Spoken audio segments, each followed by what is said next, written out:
Sonia and white bear. जंगल में दूर एक छोटी सी झोंपड़ी में एक आदमी अपनी बीवी और 3 बेटियों के साथ रहता था। उसकी बड़ी बेटी सोनिया बहुत खूबसूरत और बहादुर थी। उनके माली हालात कुछ अच्छे ना थे। एक रोज़ आसमान को काले बादलों ने घेर लिया और बारिश शुरू हो गई। इतने में उस बूढ़े आदमी को दरवाजे पर ज़ोर ज़ोर की दस्तक सुनाई दी। वह बूढ़ा आदमी अपनी बीवी के साथ दरवाजे पर गया तो क्या देखता है, एक प्यारा सा सफ़ेद भालू दरवाजे पर खड़ा है। और हैरत की बात यह थी कि वो बोलता भी था। उस भालू ने उनसे कहा कि आप मुझे अपनी बड़ी बेटी सोनिया दे दें, बदले में मैं आपको ढेर सारी दौलत दूंगा। ये मेरी ज़िंदगी का सवाल है। बूढ़े माँ बाप तो खामोश रहे, लेकिन सोनिया ने अपनी बहनों के अच्छे मुस्तकबिल के लिए सफ़ेद भालू की बात मान ली और उसके साथ चल पड़ी। उसके बदले में सफ़ेद भालू ने ढेर सारे हीरे जवाहरात उसके माँ बाप को दिए। रास्ते में जब वो थक गई तो सफ़ेद भालू ने उसे उठा लिया और चलने लगा। और चलते चलते बिलाहर एक पहाड़ के सामने आ खड़ा हुआ और उसके कोने में लगे एक दरवाजे को खोला और सोनिया को अंदर ले गया।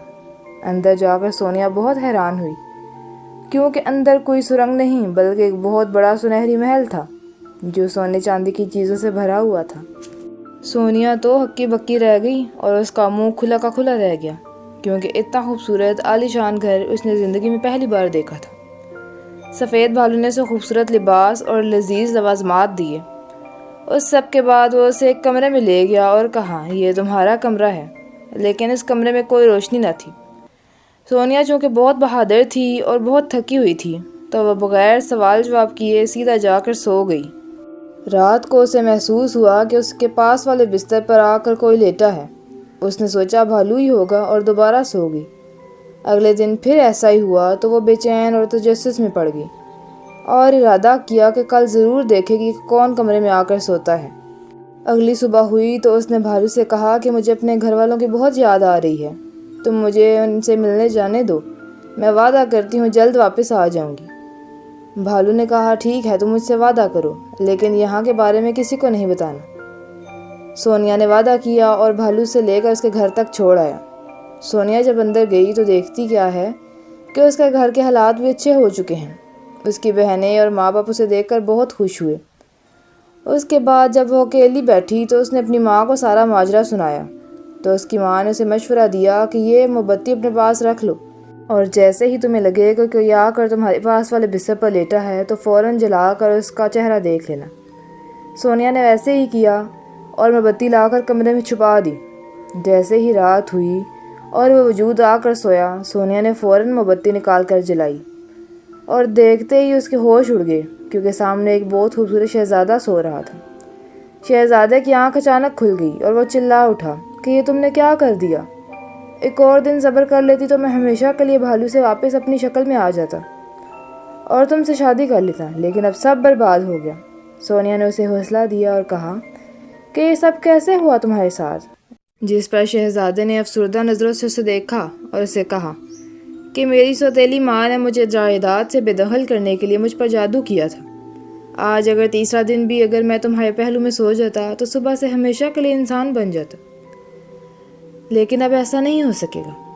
सोनिया ने कहा, कोई और हल नहीं है क्या? शहज़ादे ने कहा, अब बस एक ही हल है कि तुम चब्बा चुड़ैल से जादुई सेब लाओ, वो भी सुबह होने से पहले। सोनिया ने शहज़ादे से चब्बा चुड़ैल का पता पूछा तो शहज़ादे ने कहा कि ये तो मुझे भी नहीं पता, लेकिन कहा जाता है कि रात की हवाएं ही चब्बा चुड़ैल तक ले जा सकती हैं।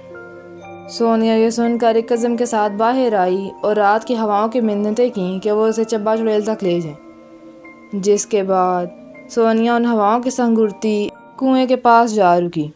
सामने चब्बा चुड़ैल भी थी जो आईने में देखकर अपनी तारीफ़ें कर रही थी।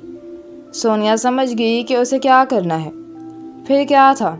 सोनिया ने उसे मुखातिब करते हुए कहा, वाह बीबी, कितनी खूबसूरत हैं आप, और आपकी नाक, आपके गाल, आपके बाल, क्या कहने। और उसकी तारीफ़ों के पुल बांध दिए। चब्बा चुड़ैल तो जैसे मानो खुश हो गई और कहा, मांगो, क्या मांगती हो, मैं तुम्हें तोहफ़ा देना चाहती हूँ। फिर क्या था? सोनिया ने जादुई सेब मांगा जो उसे मिल गया और वो बिजली की रफ्तार से वापस आई और शहज़ादे को वो सेब खिला दिया। जिसके बाद वो हमेशा के लिए एक इंसान बन गया। آج صبح کا چڑھتا سورج اس کی زندگی میں ایک نئی روشنی لے کر آیا تھا، اور اس کے بعد ان دونوں نے شادی کر لی اور ہنسی خوشی رہنے لگے۔